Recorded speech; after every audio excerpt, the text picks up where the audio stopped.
A group of Jewish teachers, parents, and students rallying ahead of a meeting of the Oakland Unified School Board Wednesday. The educators say they're being investigated by the district for speaking out against Israeli military attacks on Gaza in the classroom and contend that doesn't equate to anti-Semitism. Several Oakland teachers facing legal action tonight for showing support for Palestine in the classroom. How Jewish community members are supporting them tonight. We're here today because the Brandeis Center and the California Department of Education are suing OUSD over allegations that conflate teaching and speaking about Palestine with anti-Semitism. And we're here to say that's wrong. It is not anti-Semitic to oppose Israel's bloody war against the people of Palestine, especially the brutality and murder of Palestinian women and children. As a Jew who has spent their entire life fighting for justice for the most oppressed, I will not be quiet during another Holocaust. We demand that OUSD stop the harassment and drop the investigations of teachers who are trying to teach truth in this time of censorship. I'm here because my students deserve a critical education that helps them contextualize their experience and examine the underlying forms of power that shape their world. And in our modern moment, that must include being able to analyze the struggle of the Palestinian people. Being able to analyze it as an apartheid, being able to analyze it as a genocide.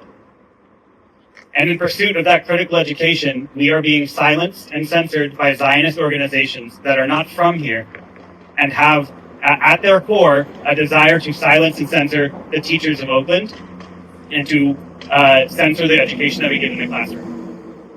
We need a district that backs us against these repressive forces.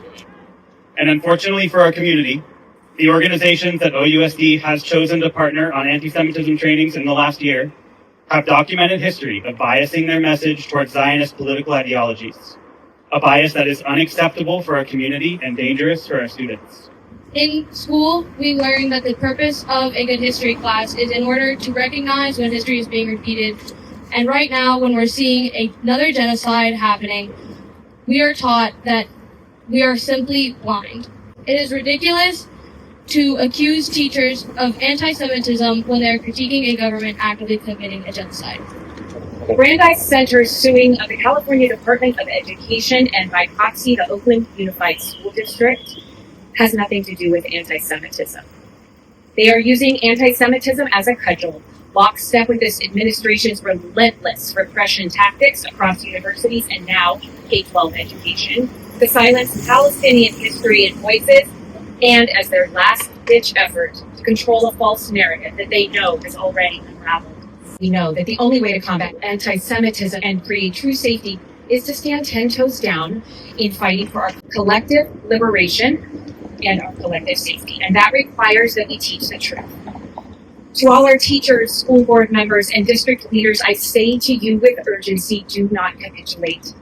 We stand by you and will fight for the inclusive, joyful learning communities that all our children deserve.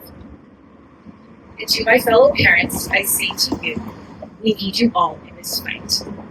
Our children are watching. What we do in this moment determines the future. We are seeing educators across California being investigated, disciplined, intimidated, and attacked for teaching history, attacked for teaching about global justice, in particular for teaching about Palestine, the ongoing genocide of Gaza, recognized as a genocide by all the major international human rights organizations, genocide scholars, UN experts, and more. And we can all see what is unfolding before us with our own eyes. We are talking about the deaths of hundreds of thousands of innocent men, women, and children, millions displaced, the systematic destructions of schools, hospitals, and other critical infrastructure, the abuse, torture, and sexual assault of Palestinian prisoners, including children. This is all happening as we speak. It is immoral to censor and silence discussions of the worst genocide of our time. Learning history means learning not to repeat it. Jewish educators are saying never again means never again for anyone.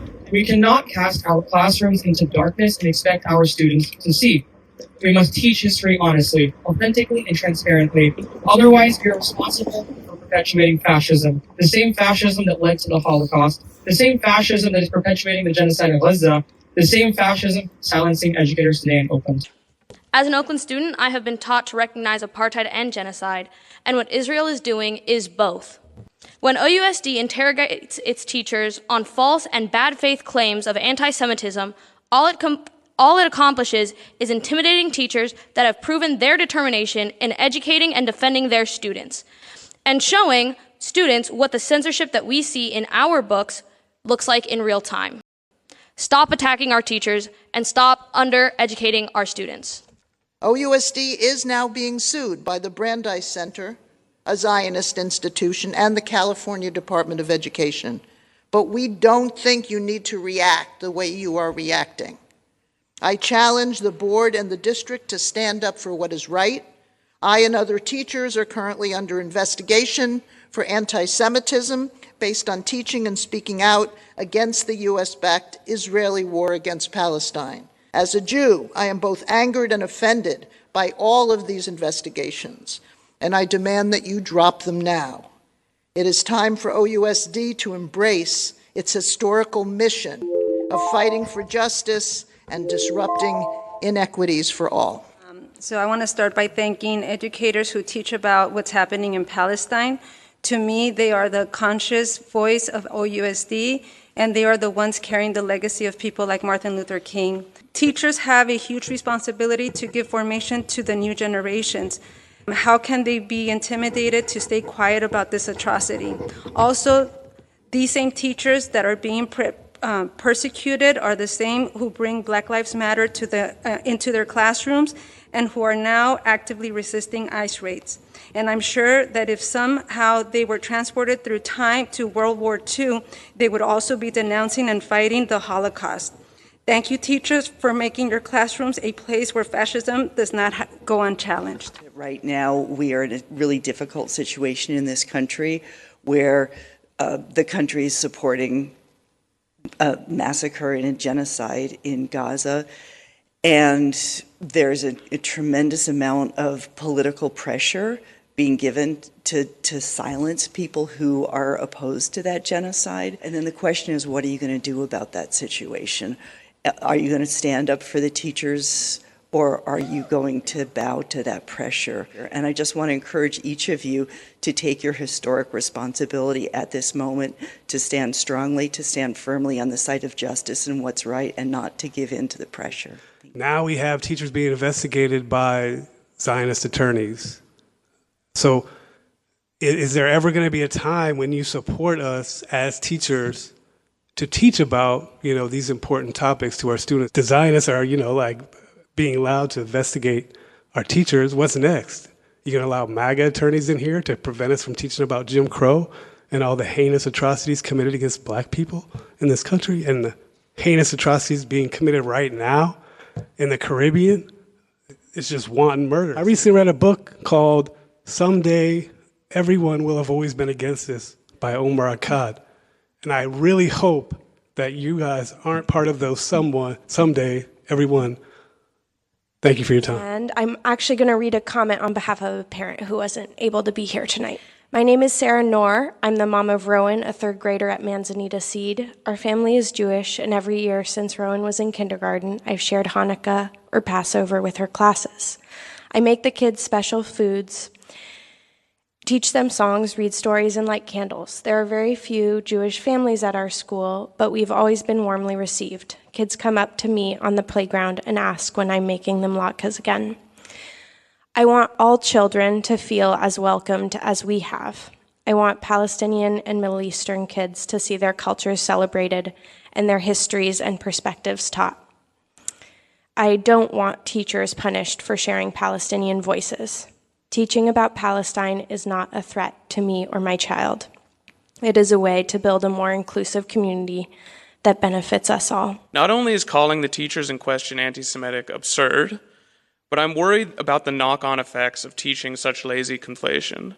Do we really want our students to think in terms of such broad generalization? By conflating anti-Zionism with anti-Semitism, you are necessarily shrinking the rich fabric of all Jews into the smaller box that is Zionism. Not to mention the message that this sends to your Muslim students. Is this the kind of thinking that we should be encouraging in our students? I should hope not, and call upon the board to resist the framing presented by the Brandeis Center and stand with your teachers instead? It ought to be impossible for us to ignore the tens of thousands of dead in Palestine, in Lebanon, and in Iran as a result of U.S.-backed Israeli attacks. But this is what the California Department of Education, the Brandeis Center, recent communication from Superintendent Sadler and school site leadership are demanding that we do. It ought to be impossible for us to ignore the insistence of our Jewish friends, family, and neighbors that anti-Zionism is not anti-Semitism and that the two must not be conflated in order to stifle criticism of a nation-state engaged in genocide, but this is what is demanded of us. It ought to be impossible for us to ignore the McCarthyist attacks on educators for their teaching and their consciences. It ought to be impossible to ignore how this serves a de facto censorship regime when it comes to discussions of Israel and American society. It ought to be impossible to ignore how OUSD is undermining academic freedom in thrall to political actors making excuses for genocide. But this is what is being demanded of us.